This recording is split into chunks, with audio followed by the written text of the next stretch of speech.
গরমে এবং লিচুর সিজনে কার না মন চায় এরকম লিচুর পুডিং বানিয়ে খেতে? তো চলেন একসাথে বানাই। তৈরি করতে আমাদের প্রথমে লাগবে 20-25টার মতো লিচি। এক এক করে লিচু থেকে লিচুর বীজটা আলাদা করে নেব। এভাবে লিচুর বীজটা আমরা আলাদা করে শুধু লিচিটা আমরা একটা বাটিতে রাখবো। বীজগুলো আলাদা করার পরে 5-6টা লিচু আমরা আলাদা রাখবো, আর বাকি সব লিচুগুলো আমরা দিয়ে দেবো ব্লেন্ডারে। আমরা যে লিচুগুলোকে জুস আকৃতি করেছি একটা ছাঁকনির মাধ্যমে ছেঁকে শুধুমাত্র তরল জুসটাই আমরা সংরক্ষণ করে জুস করে নেওয়া লিচিটাকে আমরা চুলার উপরে বসিয়ে দেব গরম হওয়ার জন্য। লিচুর মধ্যে আমরা অ্যাড করব 200 মিলিগ্রাম পানি।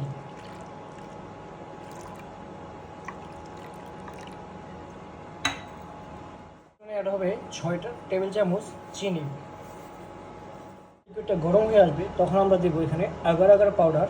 মনে রাখবেন এই পুডিং তৈরিতে কিন্তু আগার আগার পাউডারটা হচ্ছে মেন ইনগ্রেডিয়েন্টস, যেটা না দিলে আপনাদের পুডিংটা জমবে না। তো এখানে আমি ছোটো চামচ দিয়ে 1.5 চামচের মতো আগার আগার পাউডার ব্যবহার করছি। আপনাদের চামচ বড় হলে 1 চামচও ব্যবহার করতে পারেন।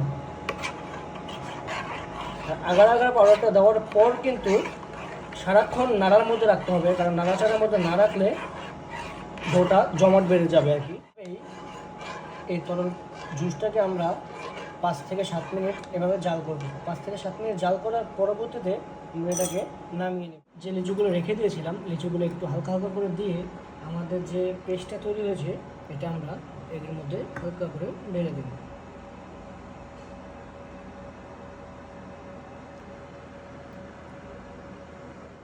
উপর দিয়ে কিছু লিচু দিয়ে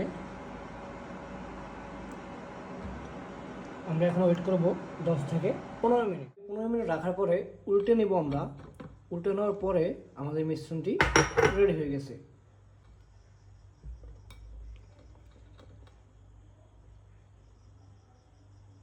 ভাই বিশ্বাস করেন আমার খাওয়া বেস্ট লিচুর পুডিং এটাই।